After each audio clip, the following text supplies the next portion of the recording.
Hello, welcome to Political Circle on Signature Television, where we dissect the issues shaping Nigeria's political landscape.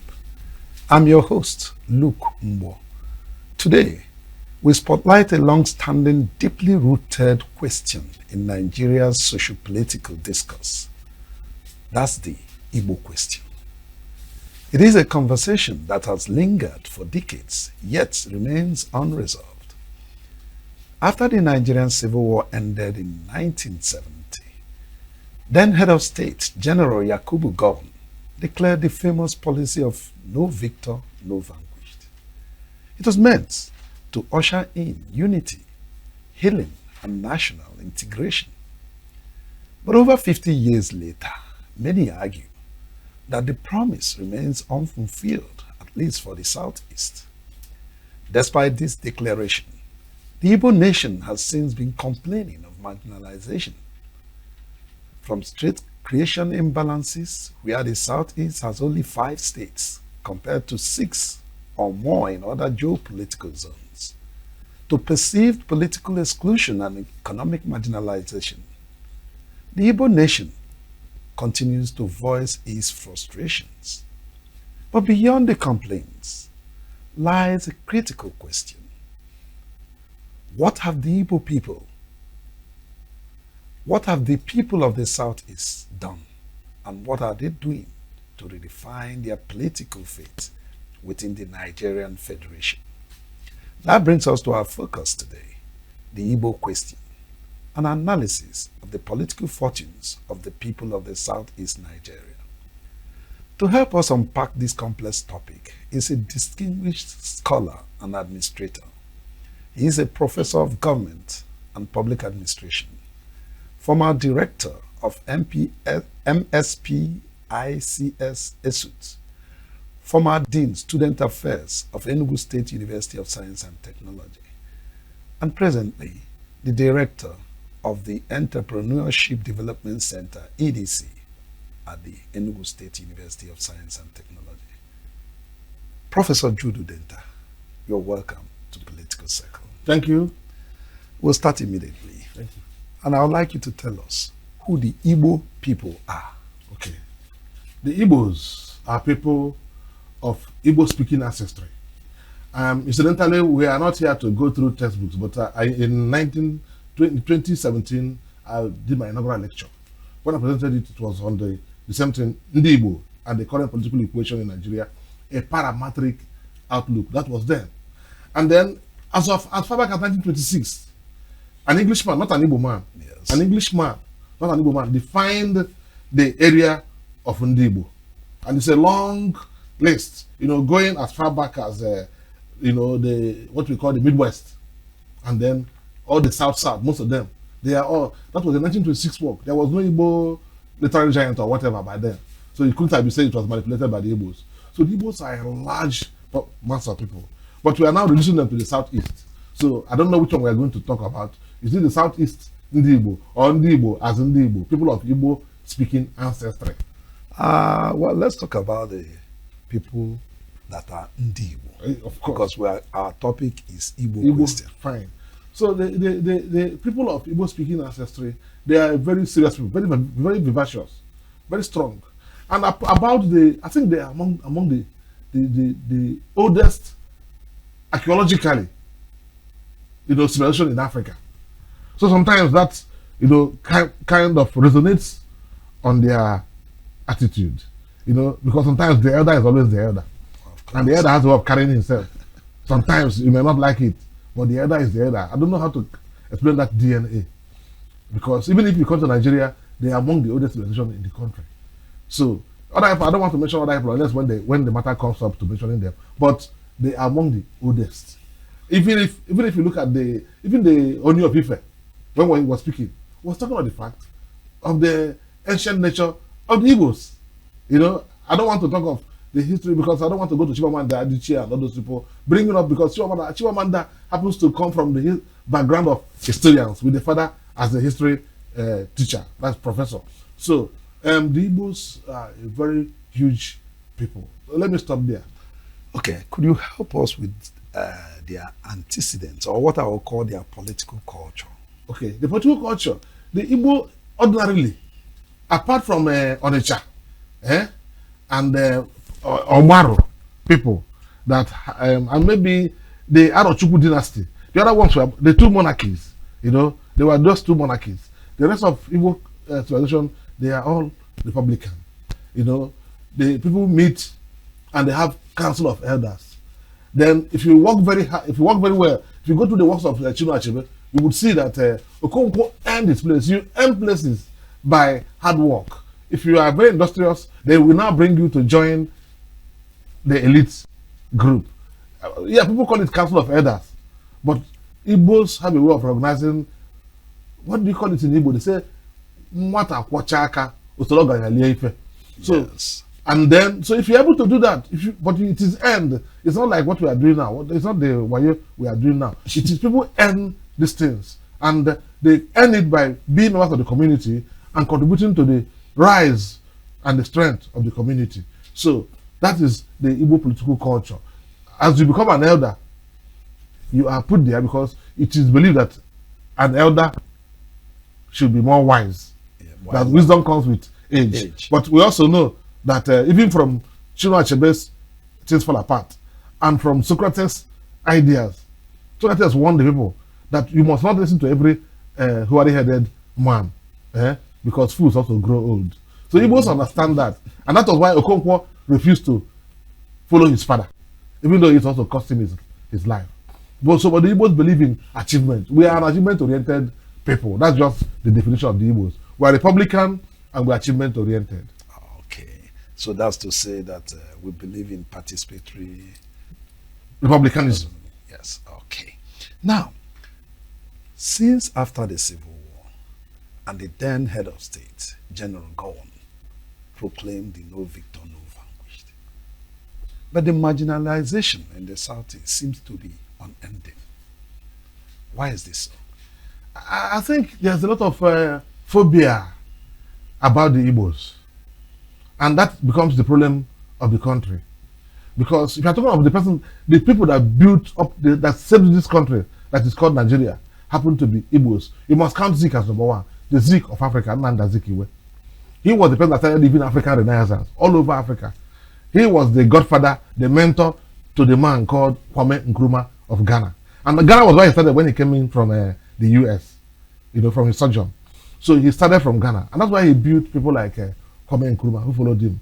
Now, over the time, while people like Sadon of Sokoto, I'm talking of Sultan Bello, the late Sultan Bello, while he was talking of, you know, northern people's interest and transition, while Awo was also thinking about the Oduduwa people's issue, Nandaziki was focused on National Council of Nigeria and the Cameroons, and he was focused on that until the end, you know, and that's why we have this country that we call Nigeria. So Igbos contributed a lot. We are talking of Igbo. Even if you talk of Anahoro, I don't know when you're going to place Anahoro when you really go into the ancestry.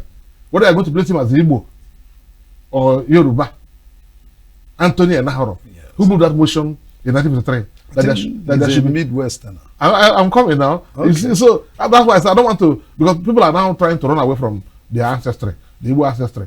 So if you are talking of this, you are still talking of almost other. You're talking of Bankotables, Mbono Jike. You're talking of many people. You're talking of even the lady of Calabar who led the women of Aba women, right? Margaret Egbo.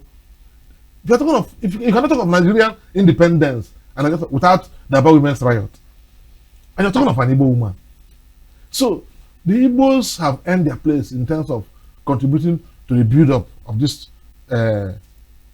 country, which we now call Nigeria. Yes, apart from the white man who started it, but if you're talking about bringing it together, the Igbos contributed a lot. Even when the North wanted to live in the 50s, it was Zeke that said, okay, why don't we wait? And sometimes people blame Zeke, but when you blame him, you also have to look at his own antecedents. Zeke's father was the personal secretary to Lord Lugard. Okay. So you cannot run away from your history. So, and he now lands, and he was not born here, he was born in the north. He was born in Zungeru. So, like Ojukwu was born in the north. Like I was also born in the north.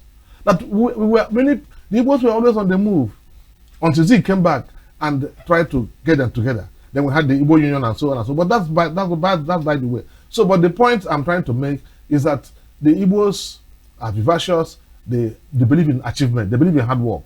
And that belief in hard work, when they moved into the community, because by the time the white man came here in the 18th century, in the 19th century, sorry, the Igbos were in what we call primitive communal stage of existence. Apart from, like I mentioned, one or two communities that had, and then the Aros, you know, and their dynasty. So they were in the primitive communal, they believed in the land was owned, it was Mora, everybody was, the community owned everything and everybody. So by the time they were now convinced, and the white man forced them into their own socioeconomic engagements, they moved in with the same energy. Initially they were dodging, but they moved in with the same energy and began to transcend and began to do well and began to achieve. And because I don't want to mention communities that even had initial access to the European civilization before the Igbos, but the Igbos ended up being their own teachers. Okay. So, yeah, we also have our own negatives. But before we get there, yes, I wanted you to pinpoint some of the issues that is leading to this marginalization. Okay, the marginalization. Yes. Okay. And when did it start? No, okay, fine. It's good. It's good that you have just brought it up. Because history of Nigeria is much. If you remember, if you go to the work of, it's here, but I don't want to go into that kind of, if you look at the work of the man called Professor Okudiban Nole, you know, he referred to the time when in the 1940s, that's Ojukwu's father, Louis Odumegwu Ojukwu, had to buy up all the machetes in the Lagos market and distributed to all the south, because as far as whenever you know that somebody is an Igbo is when there's crisis in the north. When there's crisis in the north, they will kill everybody that comes from Midwest down to Port Harcourt and down to Akwa Ibom. That's how they won't look at your name. They know that you're from the southeast. That's when you know you're Igbo. But when it is time for some of these little things, everybody will start trying to pinpoint. So then at that time, Ojukwu's father bought up and distributed to all the kind of thing that Ono did in the 1960s, you know, buy and tell the people, kill everybody that's the non-indigenous. So Ojukwu's father did it. Then, but even before that particular incident, the Igbos had been killed in places like Jos. Because people normally start with the Nigerian Civil War and start with the Q.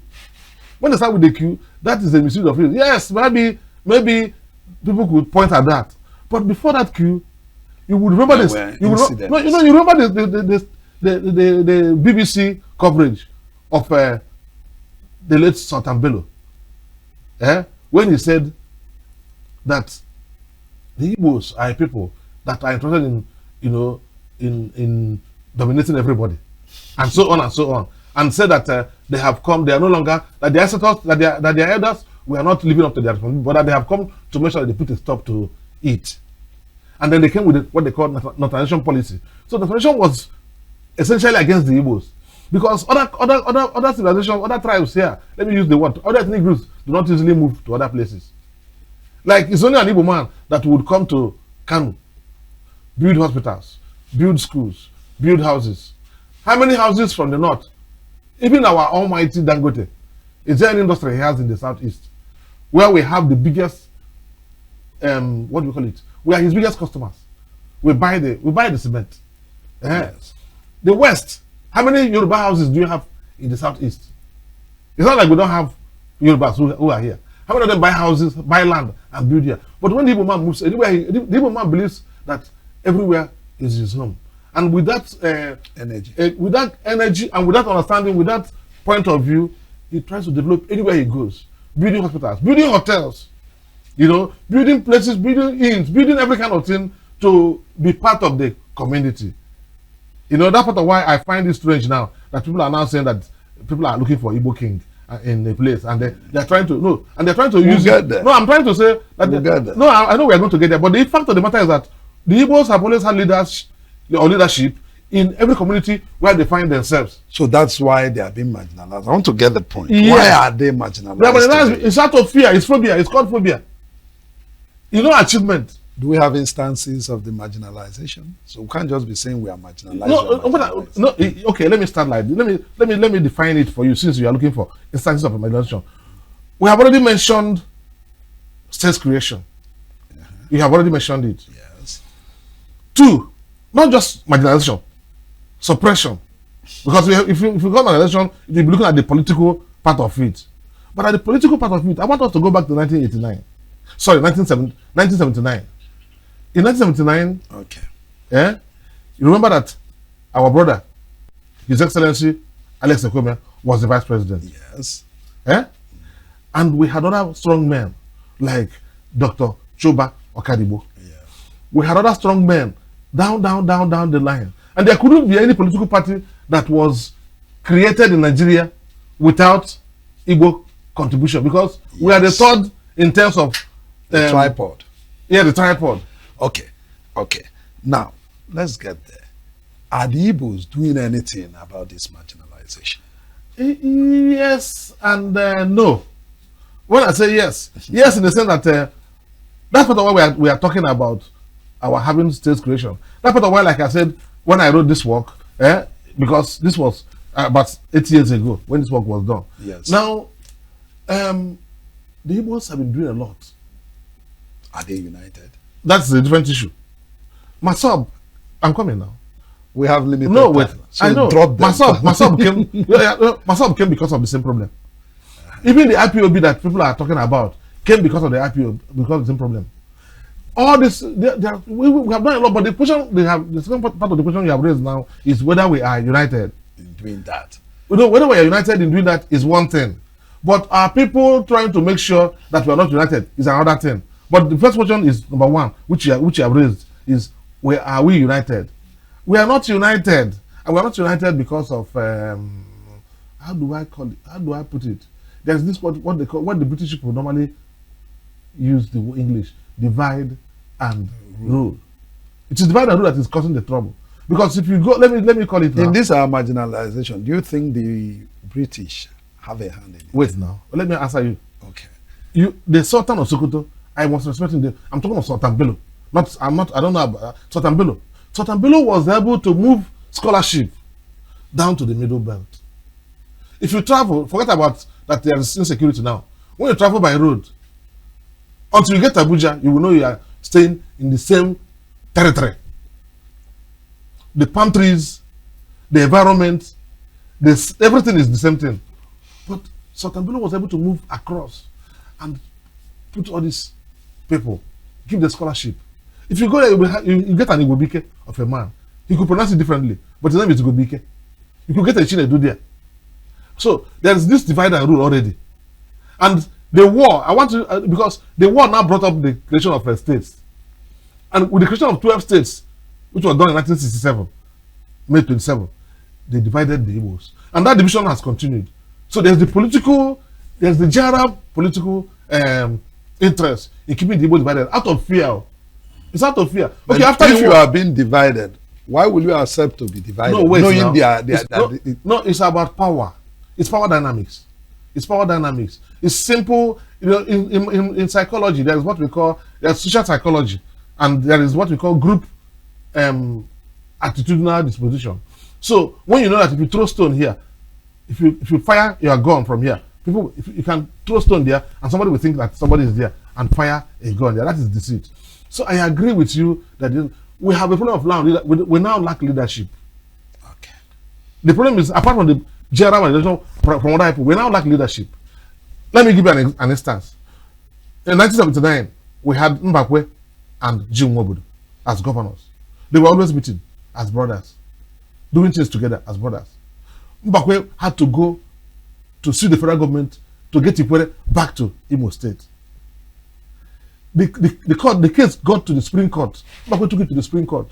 The Supreme Court now said it is only administrative division, that you should leave it like that. The Mbakwe and Jigo would make sure that there was progressive governors. Let me ask you, I don't know whether we have had a meeting of the 5 governors. I don't want to talk of the other states now. The 5 governors of that is, When was the last time that they had a meeting? And they used to meet. I'm not talking about no. There could be a meeting of the governors in Enugu, and you'll be seeing the deputy governors of other states. Now let's leave that. No, it's part of it. Let's look at ourselves. Is there anything we are into that makes people dislike us? Okay. Do we have a behavior or maybe attitudes that we display that maybe, for instance, I'll give you 2 instances. One, the Ghana man. And let's just leave it at that. I don't want to use the Ghana man because I don't have the full history of the Ghana man, but I know that the Ghana man bought land, which is money. So I know that he bought land, which is money. And I know that before the Ghana man came to Nigeria, before the Ghana man story came, that we used to have an Igbo union. Even though we didn't have that kind of leadership, but Juku's father, because he had the money, and Zeke, they were not just they provided leadership. No. But coming there to claim the Igwe, this not of the community now. We are the people causing the trouble.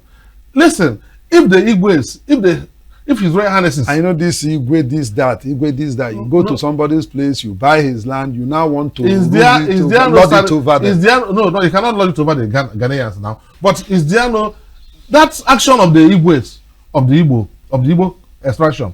I think for me it was an overreaction. Because I'm sure that if you come to Owerri Road, Asata Enugu now, that you are going to have a leader of the Northerners there.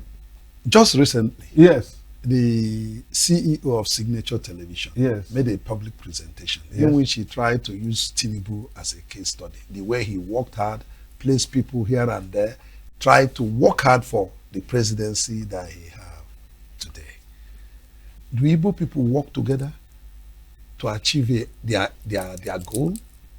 Do they try to build themselves without being selfish about it, so as to achieve a particular goal? Igbos are the most charitable people in Nigeria. I don't want to use the example of Tinubu, because if you want to use it, you know that the leader of the Yoruba political group initially did not support that. So, but that's not where we are going to. I don't want to go there, and I don't want to use that, the electoral manipulation and whatever to give an example. I don't want to go there, because I know that Nigerians know who won that election, but not who took it. So, but having said that, we need to focus on developing the good side. I know that we have a problem. One white man once wrote on Igbos. He said that Igbos suffer from what they call uppity, UPPITY. He said that because they are very very loud. My friend was coming from abroad, and an Igbo man would leave the second class where he paid when there's space in the first class. He will leave the seat while on air and jump to the first class. And he's loud. That is one negative part of us. Time is not our friend. It's a negative part of us. But having said that, we are good. What is the way forward? The way forward is to look at the positives. The Igbo man is the only man that takes the country as his own. The Igbo man is the cement of this country, and the Igbo man should be allowed to have a go at it, because that mismatch between expectation and what we have is essentially. Look at we are just mourning our brother, Christian Chukwu, chairman. You're talking of chairman. You're talking of Okala. You're talking of. In fact, when the nation was together, we know the people that made up the nation. Even as we're celebrating the Falcons, you know the people that are doing it. So we need to understand that achievement orientation, achievement motive. Simple English word by David McClellan. Achievement. Yeah, there could be. Trump is the president of America today, isn't it? Yes. I mean, are you saying that his attitude is the best in the world? Maybe he's an Igbo man too. So we're concluding with telling the Igbo people to have positive attitudes. Good. Yes. Thank you very much, Prof. Thank you. That's our show today. I hope you'll join us again next time. My name is Luke Mbo, and I've been talking to Professor Judy Denta. Nigeria, we hail thee.